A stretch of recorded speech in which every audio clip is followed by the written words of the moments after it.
What's going on, guys? It's Frito here for your Overwatch. There was a Reddit AMA scheduled for today, but due to technical difficulties, it was delayed. Be sure to be subscribed to catch our video on that coming up soon. But today, I wanted to follow up on one of the biggest conversations at the launch of Overwatch 2. The support role was in desperate need of help. Queue times were ridiculous, skewed towards the other roles. We're into Season 3 now, multiple months later, and here's a few comments from notable community members. CarQ says, at the beginning of Season 3, support balance is actually quite nice. I've seen so many different support duo backlines, it's been refreshing, except Lucio Zen don't do that. I'd say the least popular is Moira, but she's a comfort pick to some, and it's still solid with the ult percentage buff. Notably, in this tweet, he's talking about top 500 gameplay. In his tier list video, he makes two separate ones for top 500 and for 99% of players, similar to the way we make him. And from what I saw anyway, CarQ and I agree a lot on the support balance. A lot of you thought it was kind of ridiculous that I put them all in A tier, except for Mercy, I still think is an S. But that's quite a feat. Samito says, while some supports need some slight tuning, I feel like the role hasn't been this fun to play in a really long time. With two more supports coming out this year, I think for the first time in Overwatch history, the support role will catch up with tank and DPS in terms of diversity of picks. In the most recent Group Up podcast, we discuss further the state of support and in fact come to the conclusion that, if anything, tanks are the ones that are losing ground. At the launch of Overwatch 2, they were Giga Chads that ran over everything and had their way with all characters in the game. But now, thanks to a lot of the support power, for example, a Mercy beam attached to something you're fighting simply cannot die to certain characters. For example, Winston cannot finish a target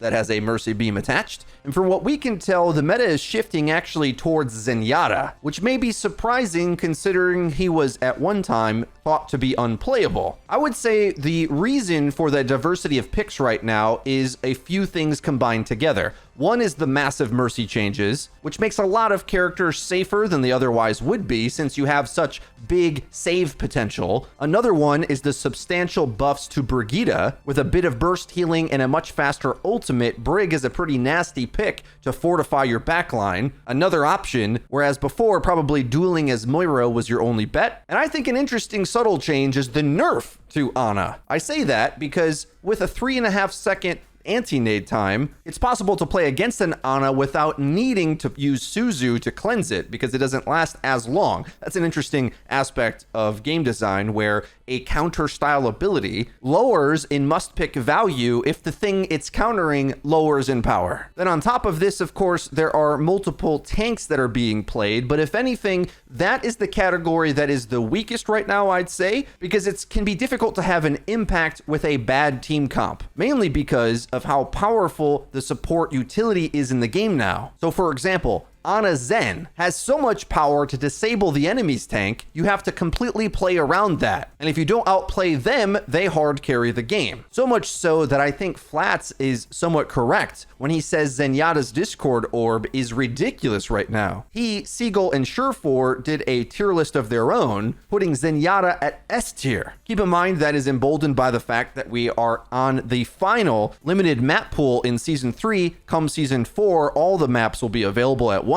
There still seems to be a bias towards sniper style maps in the game, and Widowmaker got nerfed. So one of the stronger long range punishes to Zenyatta, he can fight up against a little bit better. And since protector style supports such as Mercy or Brigitte are better, it isn't so easy to simply dive a Zen either, based on the map geometry or on the protection he can get. Flats would go so far in the podcast to say that needs to be hard nerfed. But having seen this full transformation, I think it's fair to say that this is the way the game's going to feel with support feeling impactful. Mercy is so over the top powerful with her healing value that she can carry the game just by her supporting, which has never really been the case. It's often been her damage amp utility and res that got the big value. That still can, but clutch healing can feel impossible and oppressive to deal with on the receiving end when you're trying to target the things she's healing.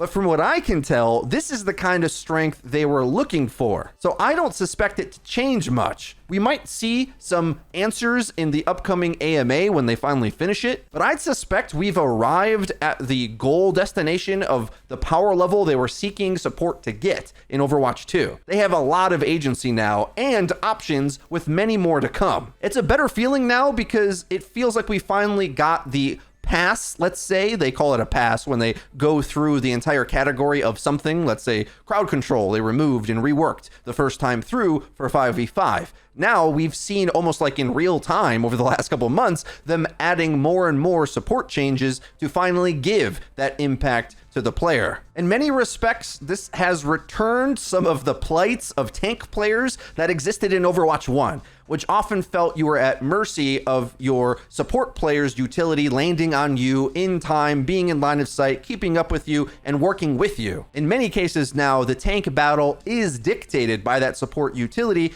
but in my opinion, it isn't so bad because that is a skill set that I appreciated from Overwatch 1, or at least learned how to do. If you play characters like Reinhardt or Winston, whether you're going in, backing up, regrouping, a lot of that has to do with you syncing up with your support. And originally in Overwatch 2, tank characters disproportionately were so strong, you could kind of go off on your own most of the time and the supports had to fend for themselves and eventually heal you. That narrative has shifted quite a lot as players have learned how to play around the objective more, maintain stronger positions on the maps, the new maps and new mode, for example. I think more players are learning how to stabilize on. So because of that, the gameplay is far less deathmatchy as it was in the first few months of everyone learning how to play. Another byproduct that I want to talk about that was in the big shakeup of the Season 3 patch is the way ultimates work, alongside with the support buffs. So because healing is now actually strong, there's a lot of characters that do not get kills in the neutral fight, basically, because healing impact can outweigh it so much, and there's so many options to do that. Then on top of that, they reworked a lot of the ultimates where some characters get their ults much faster or much slower, and now I feel the distinction in the game of whether your character is useful or not is more sharply in the neutral or ult fight value. And that's kind of good for support players because a lot of their impact comes with the use of their ultimate. Now, on one hand, that was a bit of a criticism of Overwatch 1, where there was a lot of nothing happening until ults are popped, but considering the lower defenses and opportunities to hit shots due to there only being one tank on the field, I don't think we're in some GOATS era where it's just overmass of healing and only ultimates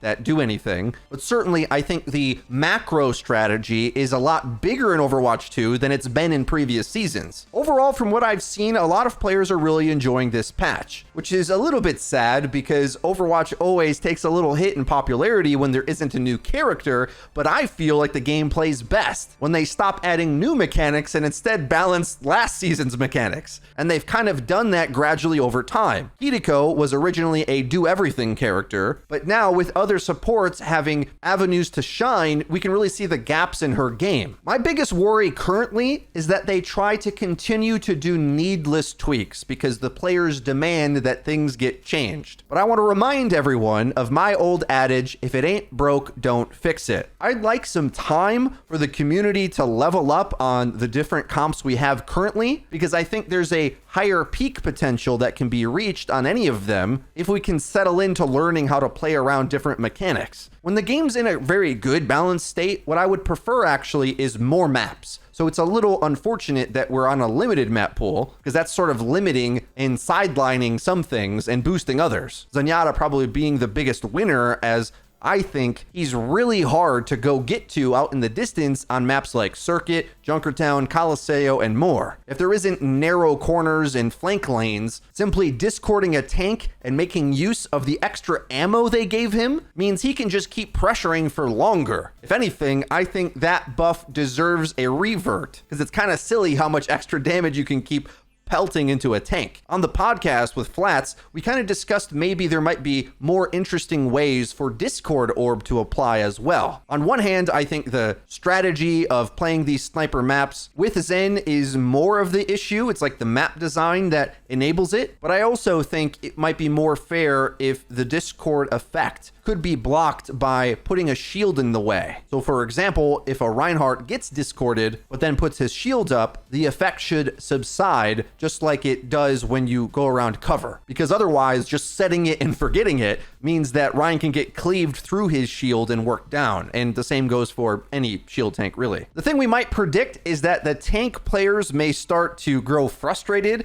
with their inability to kill things up against the Mercy Beam, or their reliance on their supports. But me personally, this season, it's been my most successful tank season, because season 1 had a lot of off tanks. 2 obviously was Roadhog and Orisa. This is the best we've seen a main tank, or at least a main tank style of play, be viable in Overwatch 2. And with that, a lot of the teamwork aspects of the game are coming back, which we thought we may have lost in the transition to 5v5. All of that sounds like a really big accomplishment, because on one hand, we've lost a lot of the downsides of 6v6, but are still retaining some of the things we were afraid of losing. Even what I think is the worst support or weakest individual support, Lucio, still can be great with Reinhardt, because getting your team in might be required to go up against some of the higher healing values. Mercy might be easier to play in theory, but overwhelming her and exploiting her movement nerf is how you're going to beat her. Harder on bigger maps, doable on others. If anything, I'd say Reinhardt looks to be the most over-the-top strong for the average player, because he solves so many problems so quickly that if you don't have your own, oftentimes it feels like players are just lost. Like we're back in the same Overwatch 1 land where, although working with your tank is a beautiful thing about the game, when that's good, it's so oppressively good that then all of a sudden players struggle to counter it. If you're struggling with this yourself, you can check out our previous video about how to DPS Moira with a dive style of play, which can work up against an aggressing Reinhardt into your backline, or click the bell icon to see our upcoming guide videos that'll help you expand your gameplay even further. You can submit replay codes in the link in the description to get featured on the channel in our upcoming videos. If you enjoyed this one, please be sure to leave it a like, and don't forget to subscribe and click the bell icon to actually get notified when our videos come out. That's been it for me. I've been Frito for your Overwatch. I'll see you guys next time.